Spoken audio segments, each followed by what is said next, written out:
By divine orchestration, I've received amazing tributes from all quarters. And one thing I never saw is what he has. No reference from any quarters, including family members, about what he has. Nobody will remember you forever. But this is not what you have, but what you add. What you add. Young people, don't be possession driven. Be contribution craving. Be contribution craving. Be contribution craving. It's those who think others who become leaders.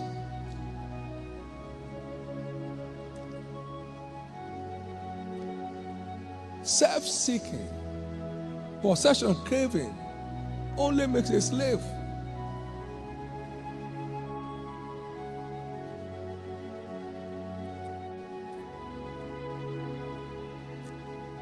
Time to the position. Time to the position. Not one said he has a car. No one wrote a tribute, he lived in a house. No one ever said he flies a plane. It's a cup of tea. There is nothing you have that defines your worth. It's what you add that does.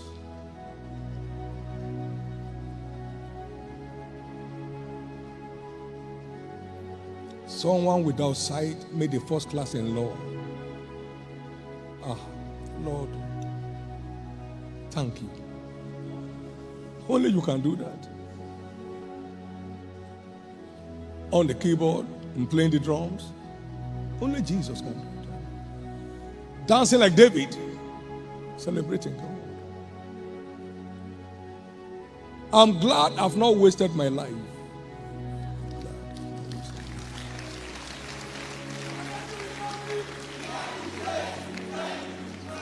Please, please be contribution driven. Don't crave for position, crave for contribution.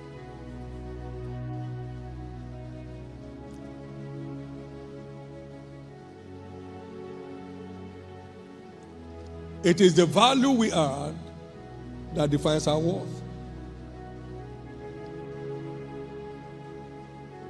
I got 3 estates, I got 5. That's okay, there's nothing wrong.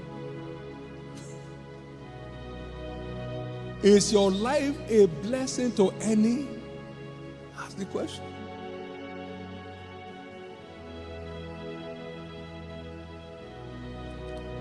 I told this story several times. I used to have a friend. His name is Benji. And he would say to me, Brother David, what kind of car are you dreaming of? I said, I'm not dreaming of any. He would say, ask me my own. I said, Brother Benji, what kind of car are you thinking of? It was like a song to him. 504, metallic color, tinted glass, fully air conditioned.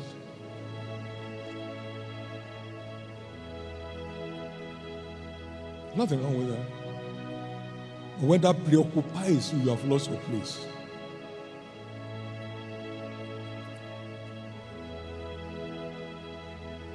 Can I share this story with you?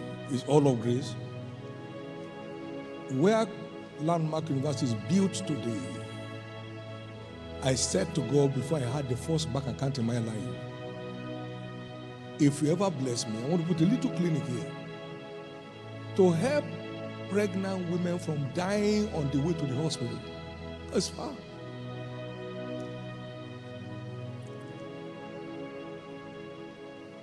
I never knew he had a university in mind. where the health center is today at Landmark happens by divine orchestration to be the first areas that we bought. By thinking the well-being of others, you could entrust whatever plan you had in your hand. Please be contribution-driven. Possession has no value. It has no value. You won't sleep in 2 rooms at a time.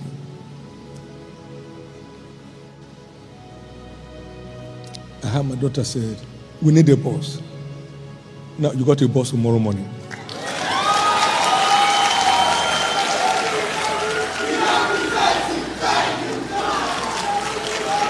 Because now listen, it's out of what he gives. I didn't bring money from heaven. David said, of thine have we given thee.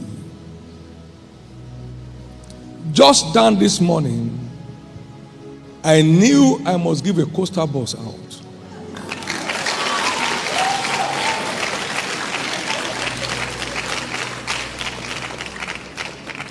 Because I announced in church, please, let's just glorify Jesus. I'm not looking for a gift. Somebody say, I had it, but I'm bringing you a coaster bus for outreaches.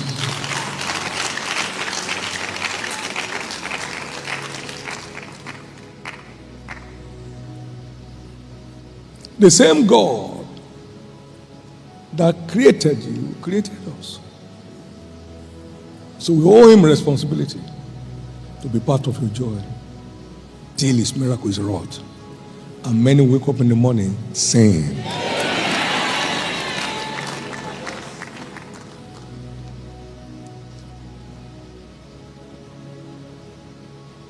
it's not about having much, it's about having a heart.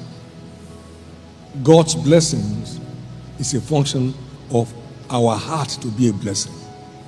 And I will bless thee, and thou shalt be a blessing. It's a component.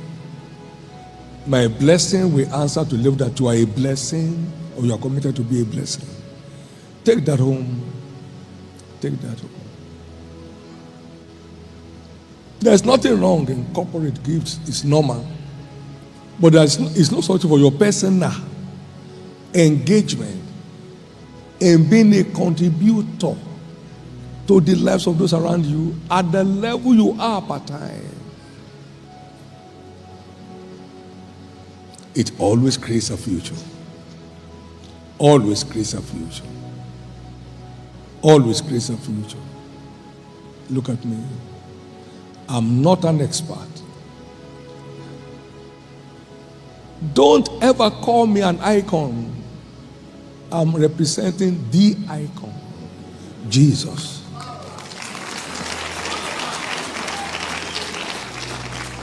I'm not an achiever. We don't achieve in the kingdom.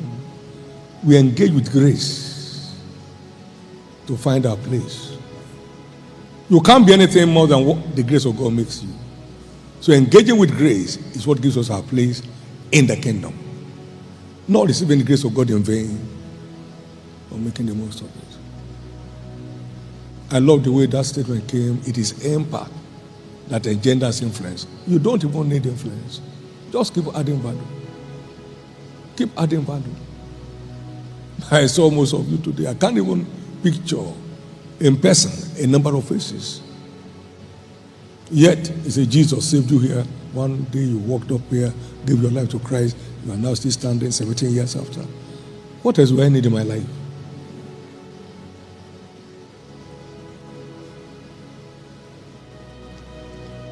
I define what they call a founder today. God has found someone to announce what he wants to do to other people. It's not that to find God. Whom shall I send? Who shall go for me? Are you there, David? Come. I want to build a university. Help me tell the people.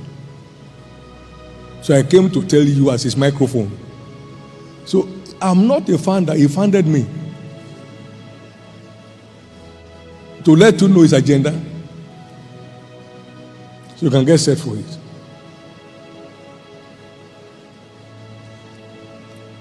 You heard me say forever. When I go to heaven, when my time is come, nobody is permitted forever to rename covenant or landmark. The owner does not die. He ever lives. Your legacy is not in a name placed on a building. It's in the lives of people. My prayer again is that with open eyes, no one will miss his place in destiny. The good news is, for everyone who is in the faith, please remain. The church of Jesus is ordained the end time reigning church. Nations will come to us saying, help us. The church is not a building, it's God's people who are walking on their path, they're walking on their way. They will come to us, come help us. They went for Joseph, they went for Daniel. The days are back here. Keep living by the word. So you won't miss your place in that end time army. Because of the greatness of that grace, beware of pride. With pride, you can't locate your place there. But blessed are they make, for they shall inherit the earth. Once again, young men and women, precious sons and daughters, the pathfinders and the eagles, I love you. And I look forward to you scaling new heights in your various fields of endeavors. You are going places. Please stand to your feet.